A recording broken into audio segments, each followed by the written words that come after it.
any boss here. All we find is rats and mice. Perhaps we should search those sheds outside. I'm sure we could get some of those hobbits to help us. Well, this is worse than Mordor. It's much worse in a way.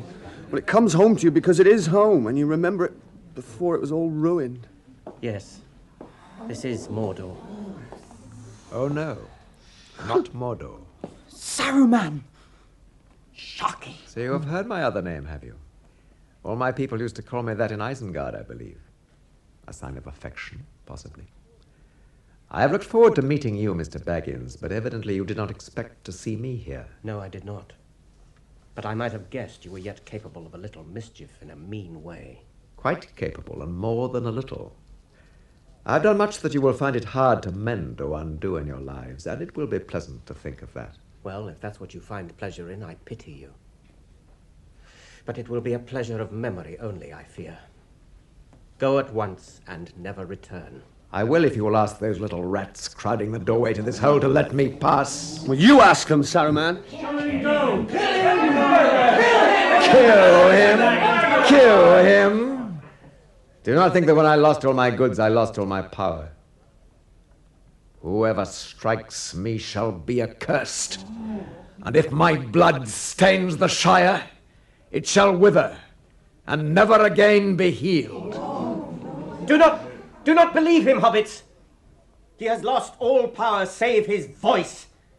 And that can still daunt you and deceive you if you let it.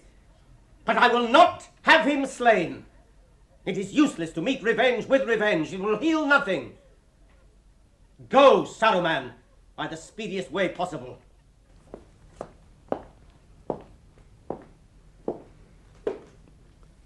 Well, let's make sure he goes, Mr. Frodo. Yes, Sam.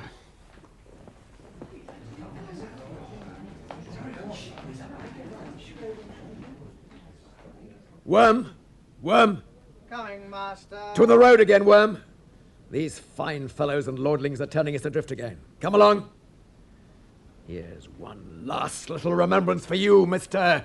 Baggins! Oh. So you try and stab my master, would you, Saruman? Will you try your last trick? No, Sam. No. Do not kill him, even now. For he has not hurt me, you see?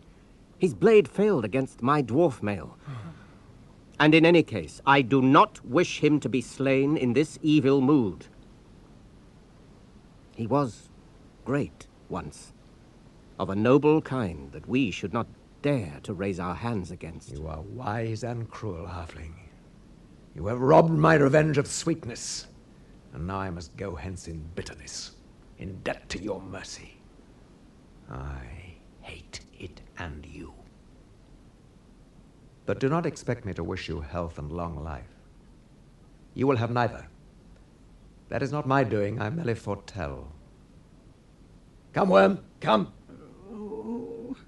Wormtongue, you do not need to follow him. You can have rest and food here a while, until you are stronger and can go on your way. Come on, Worm! Let him go, Wormtongue. I know of no evil that you have done to me. No evil. Oh, no. Didn't you wonder, Mr. Baggins, what had become of your cousin Lothar? Huh? You know, don't you, Worm? Will you tell them? No. No. Then I will.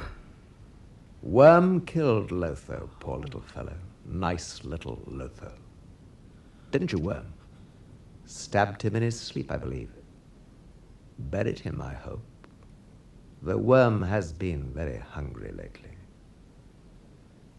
Worm is not really nice. You had better leave him to me. You told me to. You told me to do it. You do what Sharky says always, don't you, Worm? Well, now he says, follow. And let go of me, worm. The worm has turned, Saruman. Die! Die!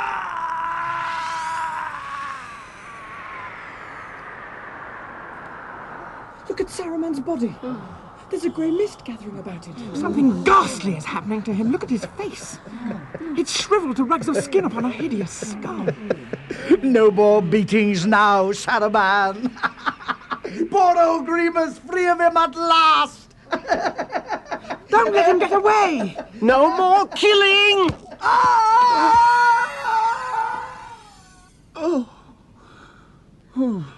It's an end to that. And it's a nasty end for both of them, and I wish I needn't have seen it.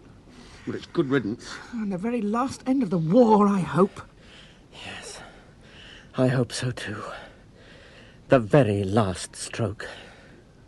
Oh, but to think that it should fall here at the very door of Bag End. Among all my hopes and fears, I never expected that. Well, I shan't call it the end till we've cleared up the mess, and that'll take a lot of time and work. Come on.